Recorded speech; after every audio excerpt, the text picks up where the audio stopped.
اهلا بيكم قبل العيد وفي الساحل الشمالي ويوم العاصفه. قريه الاطباء. قريه الاطباء من القرى القديمه قوي اللي موجوده في الساحل الشمالي، ودايما الناس بتاخد في القرى دي علشان تجدد وتشطب بالطريقه اللي هي بتحبها. المنظر اللي ورانا ده منظر وشكل معظم الفيلا اللي موجوده في القريه، والناس بتشتري وبتجد وتوضب وتظبط الدنيا. الفيلا اللي هنشوفها النهارده احنا مش هنتكلم بس عن الابواب والشبابيك البي في سي اللي احنا ركبناها من شركه ماكس، لا احنا كمان هنتكلم عن مهندس معماري من اشطر واقدم المهندسين المعماريين اللي انا شخصيا قابلتهم في حياتي، وهو مهندس احمد طلعت. الفيلا كانت بالمنظر ده بس من حوالي 4 شهور. تعالوا معانا بقى نبص على الفيلا دلوقتي بقت عامله ازاي. زي ما انتم شايفين ورايا كده، النهارده الفيلا خلصت واتشطبت بالكامل، والنهارده احنا في يوم النظافه والفرش، والنهارده يوم العاصفه الشديده اللي كانت في اسكندريه، وده كان اختبار زي ما بيقولوا كده، اختبار رباني لجوده الاعمال بتاعت الابواب والشبابيك بتاعت ماكس، وطبعا لجميع الاعمال الموجوده في المبنى. مهندس احمد، مساء الفل. مساء الجمال. ايه الاخبار يا ريس؟ الحمد لله على السلامه. الله يسلمك. ايه العظمه دي؟ تسلم. انا عايز اسال حضرتك سؤال بقى. اتفضل. معلش، واحنا واقفين بره كده قدام البيت، انا دلوقتي لسه كنت اقول ان احنا اتحولنا من ده لده في وقت قياسي جدا. في وقت قياسي بجد. صحيح. يعني انا جيت رفعت مقاسات من اسبوعين 3 اسابيع تقريبا 3 اسابيع او شهر. بالظبط. طبعا سيبك من الانجاز اللي احنا عملناه كشركه ماكس، لا ده اكيد يعني اكيد يعني ده موضوع تاني طبعا.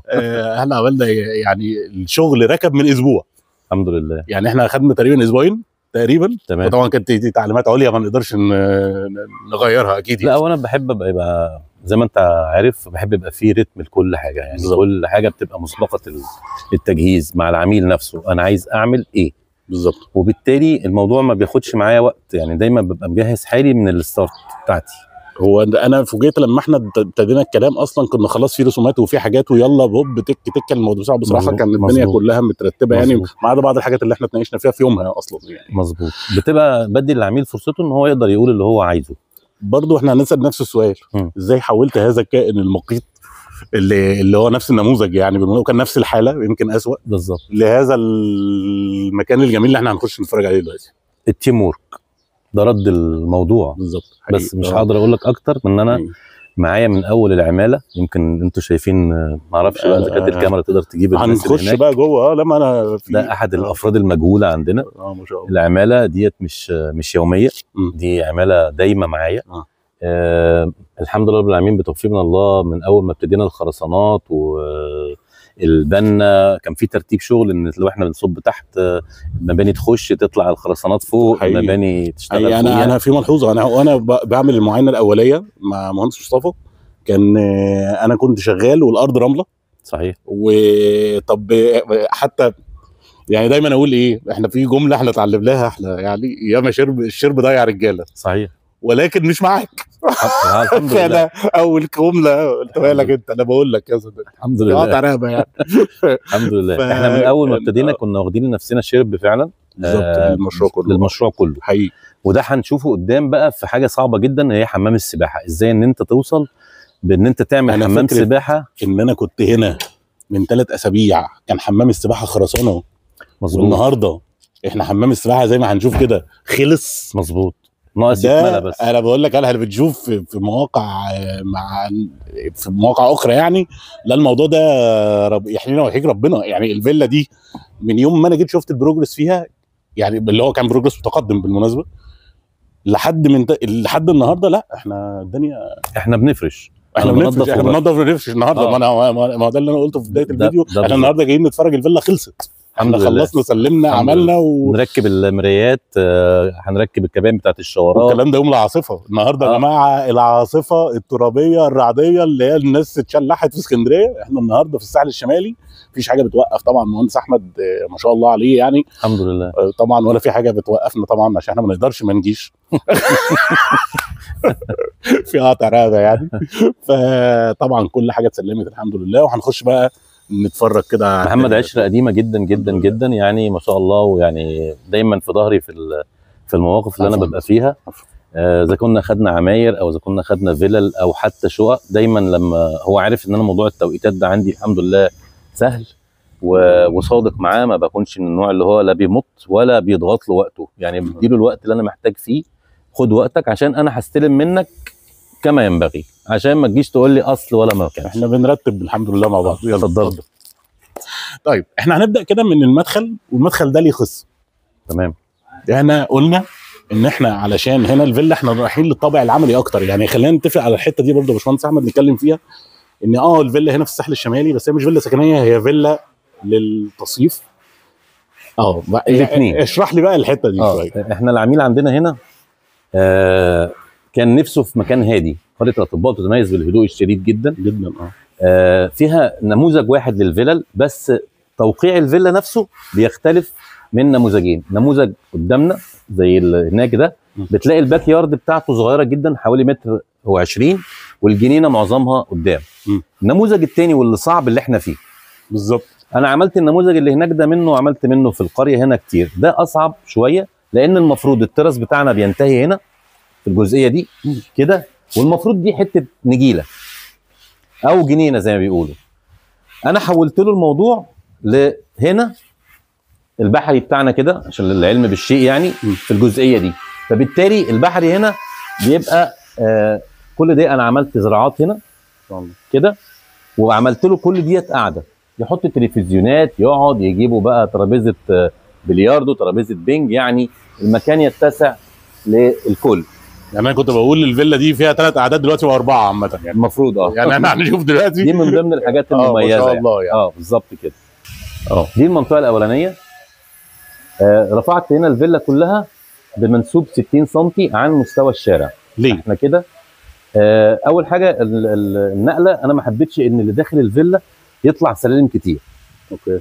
فانا عملته على نقلتين، سلمتين بره المدخل وسلمتين داخله، وفي نفس الوقت اديت له مكان كبير يقعد فيه، جزء مغطى وجزء منه للشمس. يعني لو عايز يقعد في الشمس يقعد، لو عايز يقعد في الظل يقعد. بالليل طبعا الجو هنا مختلف تمام. ده انا يعني احنا واقفين دلوقتي في الشمس. ايوه يعني بس في هواء. في تروع على فكره جدا يعني. هتشوف بقى المنظومه بتاعت الهواء ديت، انا عامل فنتليشن في الفيلا كله بنظام. احنا قعدنا اتناقشنا في القصه بتاعت الشبابيك والفنتليشن وازاي هنمشي. طيب خلينا بقى نتكلم. انا معلش انا عايز اخدكم بطريقه مختلفه عن خلاص اوكي نمشي احنا بطريقتنا احنا. اوكي. ده جراج المنطقه اللي عند اللي في الظهر دي هنا، ده الجراج بقى كده. الجراج ده يسع معانا لغايه 3 عربيات، وممكن نشوف فيه عربيه اللي شايله الازازه اهي واخده واحده موجوده اهي. تمام. ولسه عندي مكان لعربيتين كمان. ده الرمب من هنا كده دخول كده كل المنطقه دي، تخش 3 عربيات ورا بعض بالترتيب ناحيه بقى البسين والكلام ده. بالظبط. اوكي. هاخدكم بطريقه مختلفه عن الشرح عامه. في جزئيات عندي هنا صعبه شويه. المنطقه دي منطقه الباك يارد بتاعت ودي اللي احنا كنا بنتناقش فيها لما كنا واقفين الناحيه الثانيه، اللي هي مواسير الصرف اللي كانت على الواجهه واللي زي كده. ايوه. هات من هنا كده يا ريس، اللي هناك الفيلا اللي هناك دي اول فيلا دي المواسير اول فيلا اللي هناك المواسير هناك المواسير كلها من على الواجهه. تمام. تعالى بقى. ماشي يا ريس. هنا الباك يارد ده انا عامل فكره، كل الصرفه بتاعتي منطقه الحمامات هنا لممها من الناحيه دي. لممها من الناحيه دي لسببين. السبب الاولاني ان انا متداري، السبب الثاني اتجاه الهواء. اتجاه الهواء دايما هيجي لي من الناحيه دي. طب وبالتالي بالتالي ايه بقى؟ عايز افهم دي. يعني انا مش هخش اتجاه الهواء. اتجاه الهواء لو الحمامات دايما ساعات بتطلع ريحه، انا كده كده ببقى عندي مانع ريحه داخلي اللي هو الستوبر ده. اوكي. ببقى عامل مانع ريحه، بس ما يمنعش ان انا اعمل اتجاه الحمامات في الاتجاه العكس. قصدك ان لما ببقى فاتح الشباك القلاب بتاع الحمام يبقى سكشن مش دفء. بالظبط. اوكي تمام ماشي. لا هنا الخبره طبعا يعني هنتصدق انا ما حدش قال لي المعلومه دي قبل كده. انا اول مره حد يهتم بالتفصيله دي. يعني انا دايما هتلاقيني هتلاقي في الجزئيات ديت مهتم جدا. انا حتى لما جهزت له حتى اماكن التكييف مستقبلا. يمكن احنا مش مركبين تكييفات دلوقتي لسه بس انا تجهيزات التكييفات كلها معمول حساب، انكلودد جوه المقايسه بالقصه بالفيلم كله. بالظبط. يبقى ما عليه ان هو يشتري الجهاز يركبه. بالظبط. صرفه موجود، كهربته موجوده، فريونه كمان موجود. يعني فكرنا في اتجاه الهواء بتاع الشباك الحمام، مش هنفكر في التكييفات ده يعني. تمام.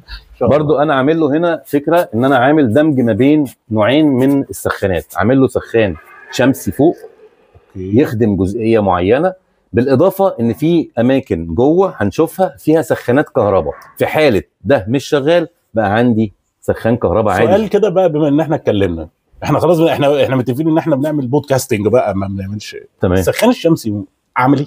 طبعا عملي. لازم حضرتك تركبه صح وتدي له تجهيزاته صح. اوكي. انا النهارده مش متخصص بي في سي، فعملت ايه؟ جبتني. بس حضرتك كشركه ليكوا شغلكم بالظبط. انا بالنسبه لي عايز فتحه فيها شفاط، الشفاط ده مقاسه كذا كذا. حضرتك اللي بتقول لي طب عايزه قد كده في قد كده، هو عندي بس خلاص ما مش بتاعتي بقى. بسيبها ليه؟ ليه؟ دايما كان عايز حد بيتكلم على دايما في السخانات اللي هو الفوري، الكهرباء الفوري والشمسي. في ناس كتير تقول لك الشمسي مش عملي، وفي ناس بتقول الفوري مش امان. يعني كان دايما فاكتور ده والفاكتور كل ده تجهيزات. خلاص. السخان الشمسي انا واخد يمكن مش هيبان قوي اللي انا عامله، بس انا عامل خطوط الميه، عامل لها بالانسنج. هو اصلا السباك عامل لوحه يعني. ما هو احنا التجهيزات بتاعتنا بحيث ان مفيش حاجه تتعارض مع اي حاجه. ما شاء الله. تمام. ما شاء الله. هنكمل هنا. هبتدي من الاخر. ده شاور صغير عشان محمد بس ما يغرقش. الشاور ده عشان مش عايز انا اللي طالع من البسين يدخل جوه الفيلا، يدخل جوه الفيلا، ياخد الشاور بتاعه، وممكن ياخد بيسموه التان بتاعه. هنكمل من هنا. ده البسين بقى يا ريس. ده البسين. ما شاء الله. انا البسين ده من الملاحظات، يعني اما جيت اعمل المعاينه كان خرسانه ورمله سوداء. تمام. انا حتى قلت للمهندس مصطفى طلعت، قلت له البسين ده هيبقى صغير. تمام. قال لي لا، وسابني ومشي كالعاده. تمام. فانا ما فهمتش، فالنهارده فهمت. جالي بالظهر، قال لي صغير، قلت له لا انا اسف. فالبسين ده بصراحه يعني دي من ضمن الحاجات اللي بتقابل المهندسين كتير، انه ما بيقدرش يظبط الليفل بتاع الفينشنج فلور بتاعه مع الفينشنج فلور بتاع الجزئيه دي. الحمام السباحه ده معمول بنظام السكيمر مش الاوفر فلو. اول حاجه سالتها السكيمر دولت هتبص هنا هتلاقي فيه عين كده وفي عين تانية هنا. اوكي. الفرق ما بين الاثنين، السكيمر ارخص شويه من الاوفر فلو. السكيمر ملوش خزان ميه. اوكي. الاوفر فلو ليه خزان طبعا. ليه خزان ميه طبعا. الحجر ده منه شكل ومنه حمايه من الكلور. اوكي. ان هو ياكل الماده اللي احنا عاملينها. الماده ديت جرافياتو، انتاج شركه فيلفت. ان شاء الله. اغلى نوع جرافياتو بصراحه، لانه مقاوم لمياه البحر اساسا. ما هو دي حاجه بقى انا عايز اتكلم فيها. اتفضل. احنا في حاجات عاملينها حتى في الشبابيك مكلفينها جدا. انت في بنود انت مستخسر، يعني احنا من البدايه رايحين الفيلا دي انها بادجت. هنعمل فيلا فيها بسين وفيها كل حاجه، بس احنا في قريه الاطباء، احنا مش في هيسندا ولا في انا ما بتفرقش معايا احنا فين. بالظبط. لا انت في بنود لا ما فيهاش هزار. انا بتفرق معايا انا اسمي انا كاحمد طلعت وشغلي هو اللي بيجيب. يعني انا ما عملت، انا اول مره اعمل فيديو مع حد مع محمد. برفض دايما الموضوع بس عشان انا واثق في محمد بسيوني يعني. انما انا عامه مش من النوع بتاع الاعلانات، انت عارفني انا بحب الشغل. احنا قعدنا كتير قوي نتكلم في القصه بتاعت الفيديو، بس فالموضوع كله بيتلخص في ان انا الشغل يبقى مظبوط. حتى لو انا هدفع او البند ما وفاش معايا، المهم ان الحاجه انا العميل ده بيجيب لي عميل، وهكذا وهكذا وهكذا. فعلا من يوم ما ابتدينا كده مع بعض اعتقد كان هو ده النظام اصلا. دي غرفه المكن، دي قاعده هنا عشان لو عايز يحط شيزلونجات، عايز يقعد الزون دي كلها، كل ده معمول بليفلز كده مع بعضها. ودي غرفه المكن جوه بتخدم الجزئيه بتاعت هنا. اوكي. وانا عامل اضاءه دي هتبان بقى بالليل لو شرفتونا بالليل بقى اضاءه على الكلام دوت، وعاملين زرع على الحيطان. يعني في لسه الشغل الفينشنج النهائي ما خلصش. ما لسه هنا المفروض هيبقى نجيله باين. دي نجيله بقى كده كل ده. اوكي تمام. دي برضو منطقه المواتير بتاعه الميه، احنا داخل لنا هنا ميه برضو مخفيه بطريقه معينه بحيث انها في وسط النجيله مش هتبقى ملحوظه، مش هتبقى باينه ان في مشكله ولا في غرفه هنا ولا الكلام ده خالص. ما شاء الله. تمام. برضو انا دي قاعده تانية بالباك يارد برضو على الجنينه. التراس ده المفروض ان نهايته كانت تنتهي هنا. ايوه.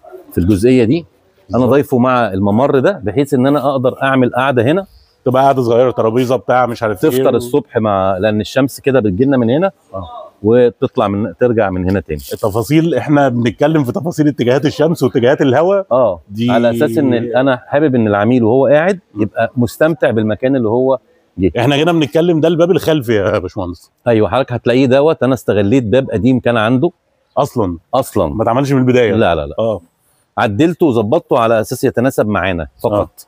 بس انا كده شايف في مداخل كتير، يعني انت كده عندك مدخل الجراج ومدخل الفيلا شخصيا، ده مدخل من ورا خدمه. اوكي. الجنايني لو عايز يجي، انا مش عايز اديله مفاتيح البوابات اللي هناك، اوكي. فده بقفل، هتلاقيه من بره ما انتش شايفه، انما من هنا انت شايف ان ده ممكن يتقفل بقفل. اوكي.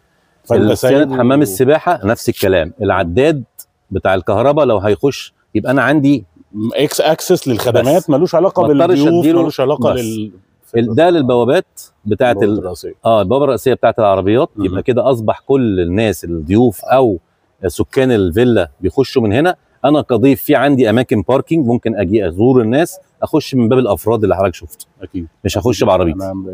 يعني دي يمكن ديتيلز صغيره جدا بس مهمه جدا. هنا في معظم الناس قافلينها. انا عشان كده بسال. لا انا قلت له دي حضرتك انت هيبقى ده بقفل، يبقى انا لو هغير مش هضطر اغير الطوبل دي كلها خالص.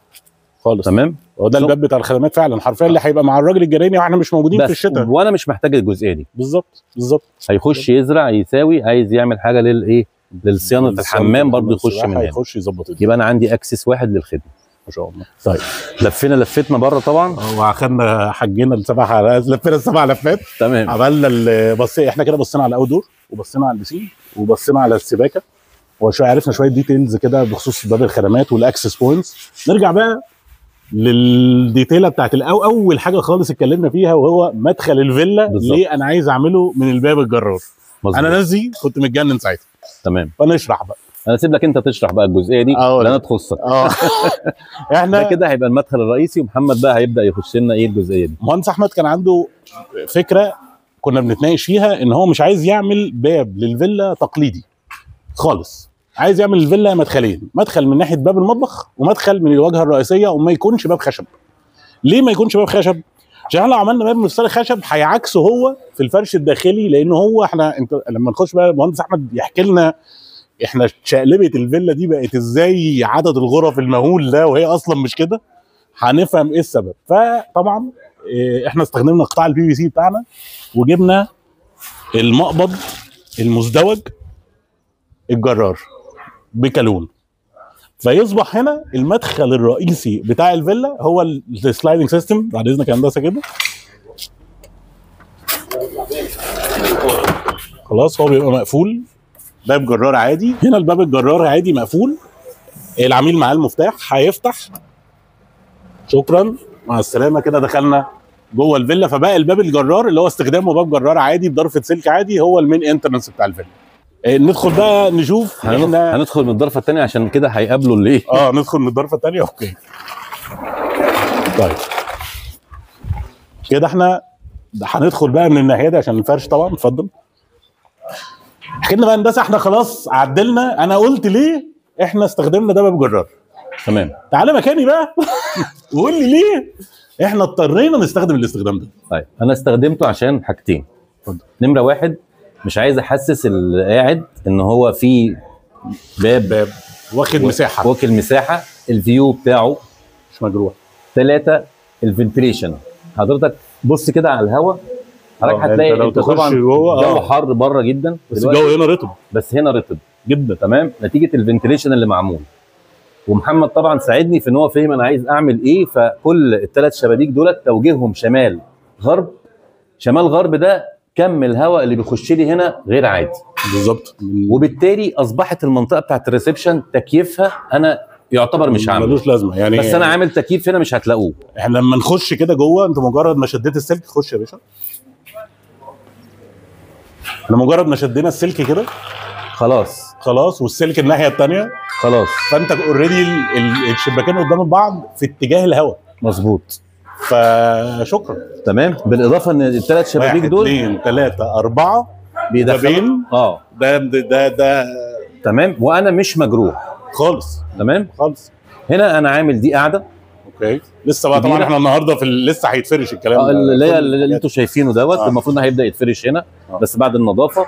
دي منطقه القعده. هنا احنا عاملين تلفزيون هنا عشان لو حب يقعد توجيهه كده او توجيهه كده. التلفزيون ده برضو انا عامله دبل لودد يعني لو حبوا يتفرجوا بره وهم بالليل مش عايزين يقعدوا جوه ويقعدوا بره، فيقدر يطلع بره. اوكي بالظبط كده.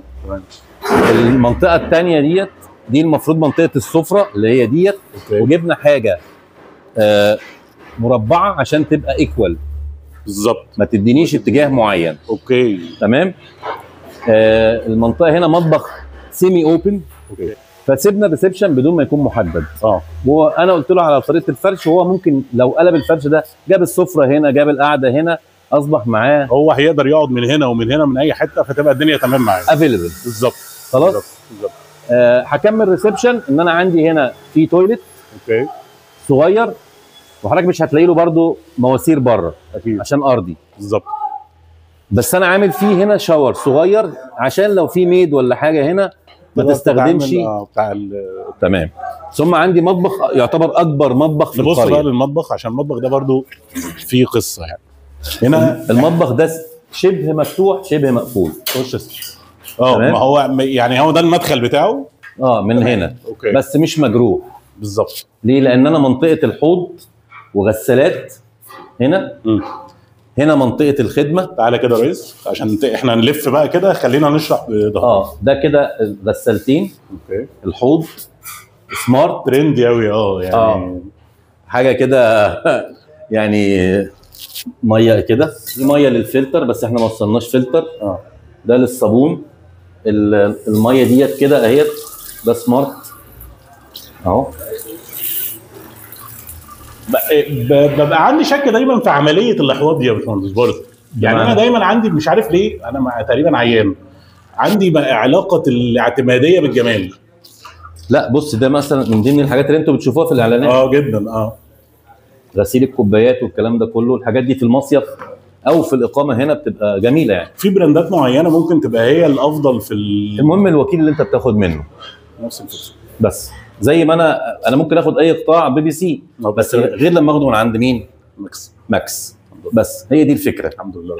تمام. الحمد لله. هنا مكان حضرتك فيه الثلاجات، دي فريزر، في زي انا عامل هنا زي جزء كده خدمه زي ترابيزه ممكن تتفتح وتطلع وتدخل. الكلام ده بقى ايه يعني ليتر اون بقى يعني النهايه.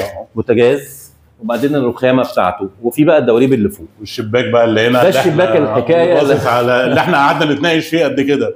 ده لو حضرتك قربت هتلاقي نفسك ان انت شايف حمام السباحه من هنا والجنينه بره. هي الفكره هنا احنا لما قعدنا فكرنا في الموضوع هنا كنا بنفكر نعمله قلاب ولا جرار ولا بالظبط. هنا احنا مش محتاجينه قلاب اصلا لانه مش مجروح.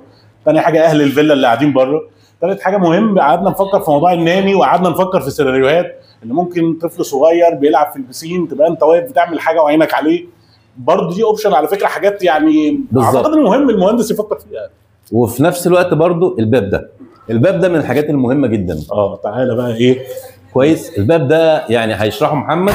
انا مش هشرح كاستعمال، انا هشرح ان انا هنا ممكن ابقى قاعد على البسين. لو الجزء اللي كنت بقول ممكن نفطر بره، انا اصبح دي اقرب نقطه ليا ان انا اطلع ما اضطرش الف اللفه الطويله. بالظبط. احنا قلنا ان الفيلا ليها مدخلين، المدخلين عندي تمام. المدخل بتاع الباب الجرار اللي بالمفتاح، وده باب المطبخ. الباب ده احنا قعدنا فكرنا، بس انا هقول لك حاجه، احنا عاملينه عشان البسين. لا مش مدخل اساسي، واقدر اطلع افطر بره. ولو انا جايب حاجه كصاحب فيلا مش لازم اخش، يعني هقدر ادخل كده اجيب الحاجه واروح فاتح الباب من غير ما حد من اللي قاعدين عندي يبقى حاسس بيا. بالظبط. فمحمد عمل لي كنترول هيشرحه بنفسه بقى هو. بالظبط. احنا عاملين هنا الباب، طبعا احنا عارفين العميل عنده مشكله، هو جد فبيخاف على احفاده جدا. هنطلع فوق برضه، كلفني فوق هو بس تمام على عينيا والله. فهو دايما عنده قلق من اي طفل بعجله بسكوتر، الاولاد اشقياء جدا، فخايف من الجزء اللي تحت. فعملنا له الجزء اللي تحت ده بانل، علشان لو لا قدر الله لاي سبب من الاسباب حد خبط بتاع ما بقاش فيه مشكله. لا، في ديتيله صغيره انا عايز اتكلم عليها يا جماعه. بلاش نستسهل. يعني ايه بلاش نستسهل؟ انا في البروفايل اللي انا اعتمدته مع مهندس احمد هنا في الفيلا ما كانش فيه قطاع موصله يفتح للخارج.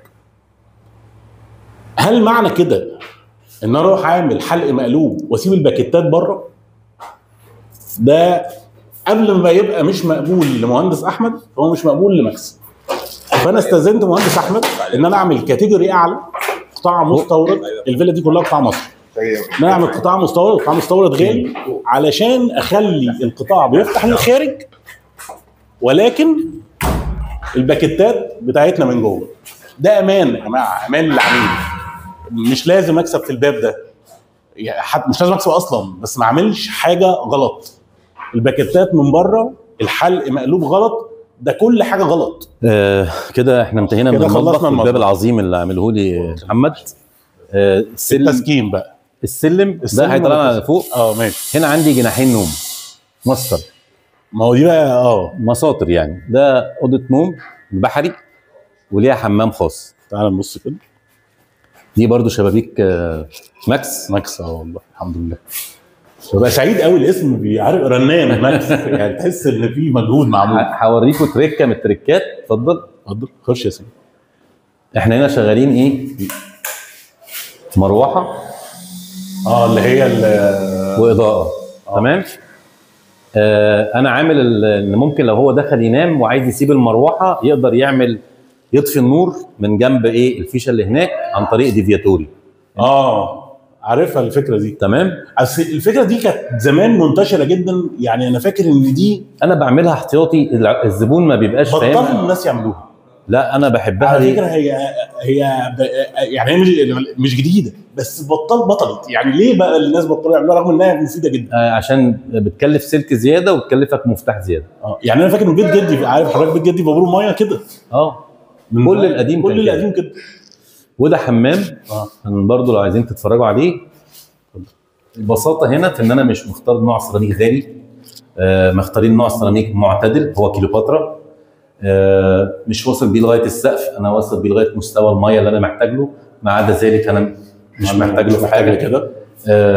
الاحواض، التويلت، الشاور هنا معمول بطريقه انا ما عنديش غير بلاعه واحده. يعني كل الحمام ده ملمومه ببلاعه، بلاعه الشاور. يعني كل الحمام بيرمي هنا والشاور كله بيرمي هنا. تمام. اهو لو احنا قربنا هتلاقي الميه. في ناس بقى بتقعد تجيب بلي ومش بلي والكلام الفاضي ده، انا مش مقتنع هي الفكره ان احنا عملنا المطلوب وذن بادجت. انا بعتمد الميه، ما بعتمدش، لان الناس كانت اشتهرت قوي الفتره اللي فاتت موضوع البلي. يجيبوا بلي ويختبر البلي بيجري ويروح عند البلاع. لا يعني احنا يعني البلي ده المحابس، التويلت، الشفاطات، الشباك اللي احنا شفناها. الشفاطات وادراكم الشفاطات. الشفاطات والعذاب بتاع احمد طلعت لمحمد بزيوني. بالظبط، ان هو نعمل الشفاط مربع وليه باكيته. يعني فكره الناس كلها بتركب الشفاط ده في الازاز او حتى في البي في سي. لا ده في شرط ما تقطعش في البي في سي، ركب لي الباكيته على الشفاط. فنروح مركبين بانل ونركب الشفاط جوه البانل ونقفل بالباكيتات. اشيك يا جماعه والله. يعني هي حاجات صغيره تحت في ديتيل بقى بعد اذنك يا مهندس محمد بقى محتاج اتكلم فيه. طبعا سيبك من دراع القلاب، هنفتح اوكي كده. النقطه اللي انا دايما بشرحها، ده شباك حمام مفصلي بتاع حمام. تمام. انا مركب له ضرفه سلك من بره، ضرفه مستقله للسلك عشان ما اذيش الكاوتش ده. دايما ودي بانت معانا في الشتاء النهارده لو كان الكاوتش ده، هم الناس بتعمل ايه بره؟ يشيل الكاوتش ده ويحط سلك، ويحط الكاوتش ده ويحط السلك. فالنتيجه ايه؟ هو دمر العزل. باي باي كده خلاص، روح العزل. صحيح. احنا ما بنعملش كده، عمرنا ما عملنا كده. احنا بنركب دايما ضرفه السلك بره. بلق، بس انا في الاخر مطمن ان عميلي متامن. انا عايزك يا باشا تقفل شباك تبقى مطمن. عاصفه زي بتاعت النهارده، احنا بسم الله الرحمن الرحيم ويند لود رهيب احنا ما شفناهوش قبل كده. مظبوط صحيح. وتراب، وبعد كده اديله شتاء وثلج. الحمد لله. يعني مهندس احمد بقى هو اللي يقول، ما ينفعش انا اقول. لا ما شاء الله. مش نقطه ميه ولا ذره تراب داخل الفيلا. بالظبط. الحمد لله. فده الفكره اللي انا بقولها يا جماعه، ان عشان بس نرجع نتكلم في السعر. وانا قدام الباشمهندس احمد اللي يعني ايه بيعصرنا عصر كده في الاسعار. ما تجيش على الجوده علشان توفر وتقول الشغلانه هتضيع. بس على فكره انا بقعد اعصر فيه لغايه لما يقول لي انا كده تمام. خلاص بعد كده خلاص مفيش. بس ما يفتكرش ان انا بقرص عليه لدرجه معينه يعني. من ضمن الحاجات برضو ان الابواب ديت تصنيعنا احنا، ما شاء الله، مش جاهزه. طبعا العميل كان شاف الابواب الجاهزه، انا بالنسبه لي بستحرم ان انا العميل يحط فلوسه في حاجه زي كده، فانا تكفلت بان انا اعمل له باب بنفس تكلفه اللي هو بيشتري، وده صعب جدا. التاني كان فاضي، انما ده كله خشب. حضرتك بس الانتاج بتاعنا كده، لا ما شاء الله، ده الصوت اللي انا بحب اسمعه دايما. شكرا. دي كده معنى كده ان انا الباب معايا تمام، تسكيكه تمام، النعومه مش برزع، مفيش اي حاجه اهو. بس يا جماعه شوفوا الكلام ده ايه، لان الاستلام بيتم كده على فكره. هم استلامهم برضو بيتم بنفس الطريقه.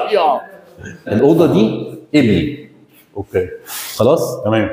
قبلي شرقي تمام يعني كده. فانا طبعا الاوضه ديت ما فيهاش مميزات، لا بس البسين قمت عامل لها ميزه انها الاوضه دي اللي شايفه البسين. تمام، الفيو بتاعها البسين فعلا جميل. ولو انا فتحت لها من عند شبابيك محمد اهي، حضرتك هتبدا تجينا نسمه الهواء اللي احنا وعاملين شباكين، مش شباك واحد، شباك فوق السرير وشباك فوق بالظبط. فهتبقى الفنتليشن انا معقول فيها. فكره الحمامات واحده في كله، مفيش عندي تنوع. هديكوا تريكه صغيره خالص اللي انتوا كنتوا شفتوها بره، الا وهي التكييف. شايفين حته الخشبه الصغيره دي؟ انت التجهيزه وراها دي كده. مجرد ما العميل هيشتري التكييف هيتصل بينا، هنيجي نشيل الخشبه، هتلاقي تجهيزاته كل حاجه متشاله ورا الخشبه. يعني هي الفكره برضو طبعا ظريفه جدا، انت لم الدنيا ورا الكتله، وحضرتك ما خدتش بالي منها ولا بالظبط، ولا عدت عليا بالظبط. هو خداع بصر بطريقه معينه كده، عن طريق علب معينه كده انا بعملها ضغط ما بتشوفش. مع السلامه. تمام. الحاجه الاخيره برضو من التريكس اللي احنا عاملينها، ان هنا في الريسبشن ده تكييف كويس. ما تحاولش، ما فيش. تمام. التكييف بتاعي هنا، تجهيزاته كلها هنا. كونسيل؟ لا عادي، سبليت عادي جدا، تجهيزاته كلها هنا. ساعه ما العميل يحب يجيبها، ده ريسبشن. الاوض اصبحت مخفيه. بالظبط. يا راجل بالظبط. اوكي تمام بالظبط كده. الاوض مخفيه جوه الحيطان، ده انا عامل له المنظر ده. انا ما شفتهاش من ساعه ما انا عملت يعني ما قطعتش عليها خالص. تمام. استغلنا تحت السلم بقى في مخزن يخزن فيه بقى البواقي اللي عنده. تمام. زوم اوت كده يا ريس. تمام. هنطلع بقى ونتكلم على السلم. دي برضو من الحاجات الجميله اللي محمد بسيوني عملها لي. الحمد لله. شدينا عليها بس تمام. يعني هو بيحصل شد وجذب بس في مصلحه الشغل عامه. اكيد طبعا. يشرح هو الشبابيك. انا بحب ان هو يشرح الحاجه بتاعته. هنا احنا كنا بنتكلم مع مهندس احمد، هو ما شاء الله احنا في مساحه كبيره قوي هنا، وده السلم، ده اللي بينور فوق وتحت، ده اللي هيعمل فنتليشن فوق وتحت. فاحنا رشحنا المهندس احمد السيستم المفصلي القلاب. ليه؟ لعدد من الاسباب كثيره جدا. اول حاجه ان هو طول الوقت طبعا غالبا هيبقى قلاب كده عشان ما يضايقش اللي طالع واللي نازل. انا خلاص عايز انظف السلك، عايز اعمل اي صيانه، عايز اعمل اي حاجه، تريك خلاص مفصل. طبعا كلنا فهمنا انا اتشدت ليه. بالظبط كده. بس سوري. فهو دايما بيبقى على الوضع القلاب ده عشان يعمل تيار هواء من فوق ومن تحت وتبقى الدنيا اظرف. ودايما انا بحب الشباك ده في السلالم دايما يعني. اتفضل. الحدوته الثانيه هنا طبعا انتوا مش معانا كده، بس محمد اهوت الجو بره حر. الجو هنا في تروى نسمه هواء رهيبه عاديه، رغم ان احنا قافلين كل بيبان الاوض. تمام. برضه هسيب محمد يشرح اي تريك BBC هنسيبها له. احنا هنا كنا اتناقشنا انا ومهندس احمد في احنا هنا هنعمل ايه؟ فهنا هيبقى في وحده تلفزيون المفروض، صح، وهنا هيبقى في ركنه في المكان ده. فاحنا عايزين نعمل حاجه ما تضايقش اللي طالع واللي داخل، نستغل الهواء، شويه الهواء الحلوين حرفيا اللي موجودين هنا. فطبعا الساحل الشمالي او بشكل عامه السلك البليسيه مش عملي، ما بيقعدش وما بيعيش، وكل سنه عايز لك سلك. فاحنا دايما بنقول نعمل ضرفه داخل ضرفه سلك. فاحنا عملنا ضرفتين جوه بعض. الضرفه كده هتبقى مفتوحه وانت شغال التلفزيون والناس قاعده، تهويه فعلا فوق الممتازه يعني، وعاملين مقبض مزدوج بكالون. نطلع بقى على منطقه التراس اللي انا شخصيا معجب بيها جدا. طبعا مقبض مزدوج بكالون عشان وانا طالع اروح طالع وقافل ورايا. للسكيورتي بقى عايز اقفل خالص، بقفل خالص تمام، الدنيا زي الفل، ومثبتين الجزء ده عشان ندي مساحه. هنا التلفزيون لما يركب والحاجه لما تتحط ما تبقاش الدنيا مبهوقه قوي، لان عرض الباب كبير، بس كان لازم يبقى مفصل. والوسع ده عشان يدينا حاجتين، ضوء بالظبط. ونمره 2 لو حب يطلعوا ترابيزات كبيره او حاجه زي كده، او يجيبوا حاجه من بره لجوه، يبقى عندي باب. والديتيله بقى اللي احنا كنا بنتكلم فيها تحت، هو طبعا زي ما احنا قلنا العميل جد فبيخاف على اولاده، فروحنا مسكرتين عملنا الجزء اللي تحت ده ازاز سيكوريت هنا وهنا، عشان لو لا قدر الله حد دخل فيه او حاجه للامان يعني. لان احنا في الاول في الرسم المبدئي كنا عاملين بانل، بس كان حضلنا. فدي من الحاجات اللي احنا بنتكلم فيها بقى. بعد اذنك يا باشمهندس احمد، حضرني بدري. لما تحضرني بدري، احنا كل النقاشات اللي احنا بنحكي فيها النهارده الهدف ده الفيديو منه ايه؟ التيم وورك. ازاي ان المهندس المحترم الشاطر بيخلي فريق العمل معاه من بتوع الشبابيك، مش انا بس، لا انتوا يا جماعه جبنا اي بند من البنود الناس هتتكلم نفس الكلام. بنقعد نتناقش ونتكلم في كل بند على حده، والراجل ده المايسترو بتاع الشغلانه، فهو عارف ده هيعمل ايه وده هيعمل ايه. مثلا يعني الهواء هنا يا جماعه يعني تحفه تحفه رغم الشمس دي، انما ان احنا عندنا هنا ده قاعده ملوكي يعني زي ما انا مسميها جدا. تمام كده انا قفلت الصوت جوه. لا ما انت كمان، لا في يعني انت لو كمان عملت كده، انا مش محتاج اعمل كده، انا هو مجرد ما رديته خلاص. انا بس بوريكم ان الصوت عملت كده، انا ما قفلتش ما سككتش، انا بس ايه عشان نسمع بعض. وسنجل جلاس، وسنجل جلاس عشان في ناس بتاكد لا لازم ودبل ومش دبل. لا يا جماعه اهو شغل متنفذ فعلا. سنجل مع شركه محترمه، طالما تسكيكها كويس خلاص انا مش محتاج الدبل. وفي حته ثانيه بعد اذنك يا هندسه برضو بقى، انا كل شويه هقول عليها ضرفه السلك. بالظبط. دي احنا لو كنا مدككين السلك مكان الكاوتش الصداد بتاع الحلق المفصلي، والله كانت الدنيا هتبقى خراب. فالناس بتستسهل الموضوع ده جدا يا باشمهندس احمد، ويمكن انت شفت ده. مظبوط يعني، وده كارثه يعني. اتفضل يا هندسه. احنا هنا بقى قاعدين هنا بقى، ده انا شخصيا عايز والله اكلم الدكتور اخد المفتاح اقعد يومين. جميل المكان. انا عايز اتكلم عن الهاندريل. اتفضل. انا شخصيا لما كنا جينا هنا اول مره، وتاني برضو باكد على فكره التيم وورك، انا الهاندريل ده مش بتاعي. ما انا عارف. ولما جينا هنا كنت بتكلم مع باشمهندس احمد ان احنا نعمله هاندريل الومنيوم او فريمليس جلاس زي ما احنا متعودين والشغل بتاعنا. قال لي لا انت هتشوف حاجه حلوه. حصل. وسعرها في اللذيذ. مظبوط. فجيت شفت ده. انا عايز اقول لك افتكاسه مني. سيمبل جدا وشكله حلو جدا. ايه اللي تم؟ ولا حاجه. الناس معظمها يعني مقتنع بان هو الشرايط هي الشرايط. فانا قلت اوجد حاجه بس ايه يعني نوع من انواع اشتغل الرأفت عادي، نوع من انواع التعديل يعني. وحدت باكيه دي، ودايما بلعب بالجنبين. ده ستيل يا هندسه؟ ده ستيل؟ لا. اوكي. ومش هقول لك ايه عشان مش ماشي. كويس. انا كانت يهمني ان طريقه التثبيت تكون بسيطه، ومع ذلك زي الحديد يعني مفيش الكلام اللي انت خالص. لا سيف وشكله حلو، والكفر الخشب ده ناعم جدا مش مؤذي. ده بيتش باين. اوكي. خشب مراكب. اوكي تمام.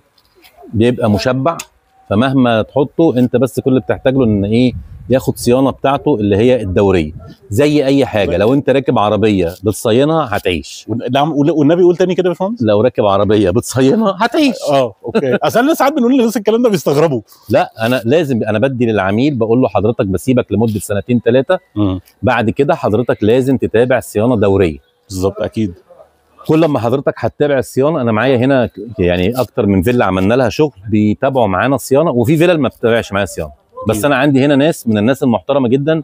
اقدم عميل معايا هنا من حوالي 12 سنه، ده دوريا كل سنه لازم مفتاح اهو. بس في حاجات ما لهاش حل يعني، خلاص. في حاجات في السباكه، في حاجات كله. في كله ما تنساش ان دي موسميه مش اقامه دائمه. القفله في الشتاء في الساحل بالظبط. احنا عندنا في اسكندريه بنقول الخشب بيصدي. بالظبط. فلازم طبعا. وفي الصغير للقعده هنا، الدور اللي فوق. وفي الصغير في الاستخدامات بس اهو. ثلاجه، غساله توب عشان تخدم الاطفال، منطقه حوض استخدامها، ممكن يجيبوا كاتل، يجيبوا مكنه قهوه، بس القعده الاساسيه عندي. ليه عملنا ده مفصلي مش قلاب؟ انا ده من الاسئله اللي انا ما سالتهاش، انا ما نزلتش، تقريبا كنت فرهدت منك ما سالتش ليه ده مفصلي، اشمعنى ده مفصلي؟ هقول لحضرتك، ده اللي هيعمل لك تهويه هنا غير عاديه في المنطقه دي. ده البحري، ده الغربي، ده الشرقي. حسيت فانا دلوقتي احنا دلوقتي قافلين هناك، وحضرتك واحنا كنا قافلين ده كنت شايف الهواء هناك. لو الاستاذ فتح لنا، الباشمهندس فتح لي المفتاح بس شغال، الدهانات شغال تمام. فحضرتك هتلاقي تيار الهواء هنا مختلف، فالقلاب كان هيخلي لي الهواء اخف شويه. مفيش حاجه من غير سبب. لا في طبعا، في الغلاسه بس. تمام. هنا دي اجنحه النوم. طبعا هتقول لي ليه ما قفلتش دي مدياني نور لغايه هنا. ودي على فكره الدكتور صاحب المكان نفسه قال لي انا عايز، قلت له كان عايز يفتح ده كله، قلت له لا ده عمود خرسانه مش لا ما ينفعش تشيل. تمام. مع ان في ناس بتشيل والله. لا هو عارف ان احنا كده. انا عندي هنا اوضه 2 3 4 و2 حمام. كنا عاملين اوضه ماستر هنا، قلنا لا ما نعملش ماستر، نخلي الغرف. حضرتك هتلاقي غرف ما شاء الله. الغرف هنا كبيره جدا. لا ما شاء الله. تركه التكييف. دي مكانتها خلاص بقى، احنا فهمنا دي احنا فهمناها خلاص، ده المكان بتاع التكييف. الاوضه دي قبلي بتطل على البسين، بس كان عندي هنا فرصه ان انا اديله سنه هواء خفيفه عن طريق الشباك الصغير ده. كانش موجود اصلا. بالظبط. تمام. معتمد انا على المراوح، وهو جرب، بس انا مجهز برضو التكييفات عشان ما فيش حد يجي يخرم لي خرم وانا مش موجود. بالظبط. لا انا الفكره ان انت كمان انت حاطط التجهيزات وقافلها، ده حاجه لطيفه جدا جدا جدا، ريحه دماغك ودماغك. بالظبط. حمام نفس السيستم اللي شفناه تحت. هو اللي موحد كله الديزاين واحد يعني. بالظبط كده. الله ينور. تمام. الحمام التاني هنا نفس ده هندسه، ده نفس انت كانك كوبي بيست. بص حضرتك الموضوع هنا، انت خلي بالك الحمام ده على البسين. بس انت برضو ما شفتلوش مواسير وما سالتنيش خالص. ما انا ما لسه هوريها لك. يعني اكيد في حاجه، بس انا بقول لك انا ما شفتش مواسير اللي في اتجاه واحد وكلها في ناحيه واحده، في الظهر في الجنب هدم. تمام. خلاص. ازاي بقى؟ هوريها لك تحت. دي الاوضه الثالثه.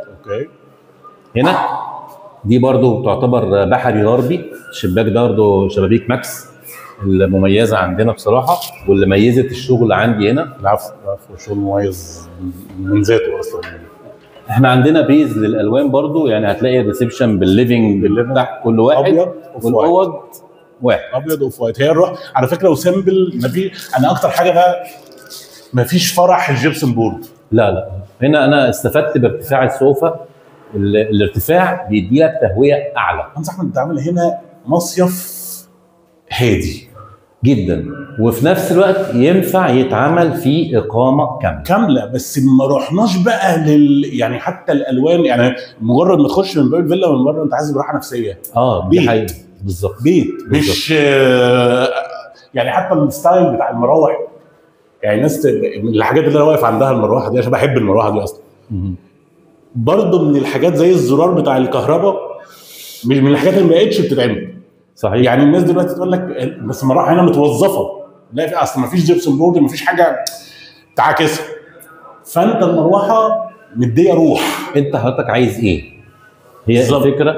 انت عايز ايه بالظبط؟ هل انا محتاج جيبسون بورد وسبوتات ليه؟ انا اصلا والله عندي مشكله مع الجيبسون بورد بشكل عام. الناس بقت بتعمل بتحشره يا عيني جوه الحاجه عشان تعرف توظف الكلام. زحمه.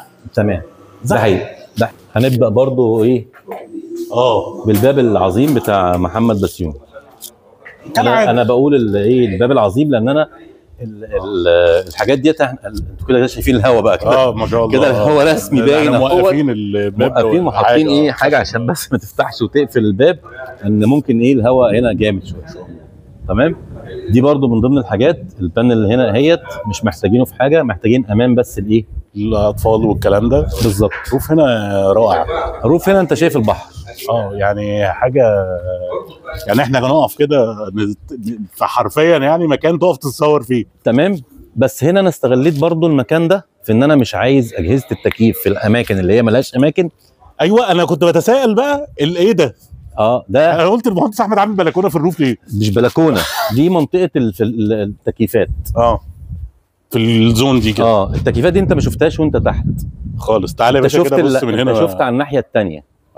اللي شفته على الناحيه الثانيه كان ليه مخرج ان انا اخرج بيه، اللي ما كانش ليه اللي كنا فوق انا خفيه زون وطلعت له زون. وهنا ممكن بعد ما نركب اعمل له باب في الحته ديت زي باب الجناين الصغير القصير يمنع دخول الاطفال هنا.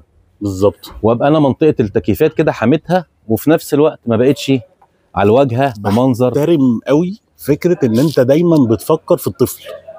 يعني احنا عاملين بانل من تحت في البيبان عشان اطفال، عايز تعمل هنا باب وهنا عشان هنا التكييفات عشان اطفال. مظبوط. واحنا بنفكر في الباب بتاع المطبخ كان عشان الاطفال. مظبوط. اتكلفنا نعمل سيكوريت في جزء معين عشان الاطفال. تمام. بحترم الفكره دي جدا. لازم حضرتك وانت حط نفسك مكان الساكن وشوف انت عايز تحتاج ايه، هتعرف تطلع الافكار اللي انا بقول لحضرتك عليها دي. اكيد. نفس الكلام عندي هنا. ده كيتشن المفروض ده تكييف برضه. اوكي. ده تكييف برضه. اوكي. تمام. اوكي. هنا مستحيل حد يطلع الا اذا كان خلاص ناوي يعمل حاجه. قاعد. في تحت مني حمام اللي انت ما شفتهوش بقى. ايوه. وفي عمود هنا تحت خالص. اوكي. العمود ده الاولاني ده متكبر لان معمول ضغط جواه. نازل فيه الصرفه، نازل فيه الميه، نازل فيه كل الافلام اللي مقفول ومستخبي. مش هتشوف وهيدن وتمام. بالظبط. وراسه هنا. بالظبط. لا راسه في الحته اللي احنا واقفين فيها. تمام. فلميت الدنيا خالص ولا حد يعرف حاجه. دي منطقه سخان شمسي. هنا بقى عشان اقابل اكبر قدر ممكن من الشمس. واتجاه الشمس طبعا محسوب باين يعني. مهروم شويه يعني تماما يعني اللعمه ديت. مكونات السخان الشمسي ان انت تدخل له ميه ساقعه، تخرج له ميه سخنه، تعمل له حاجه اسمها دايره مقفوله. الدايره المقفوله دي ما يضطرش كل مره السخان يقوم من الاول. دايما هي الميه جواه وسخنه والدنيا دايره. الله يفتح عليك. الله ينور. ما شاء الله. تمام. ما شاء الله. تجهيزات الدش. فاصبح بالنسبه لي السطح ده يعني هو خدمي. متنفس. ولو حبوا يقعدوا هي الحته اللي انا عامل فيها الهندريلات بس، ما عدا ذلك انا مش محتاج حد. وعشان كده ما رضيتش اكلف العميل الجزئيه دي اي حاجه.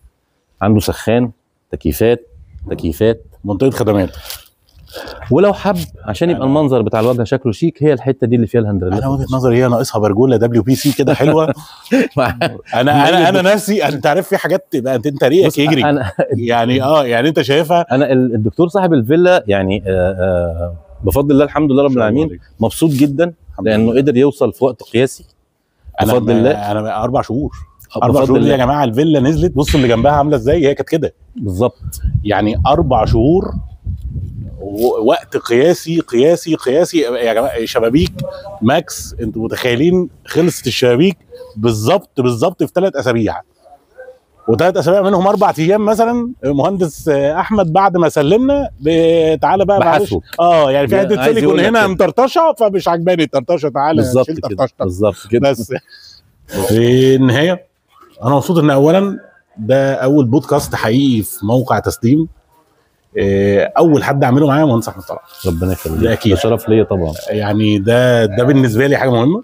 ربنا يخليك يا رب. وانا الحقيقه متشرف جدا ان انا بعمل ده معاك.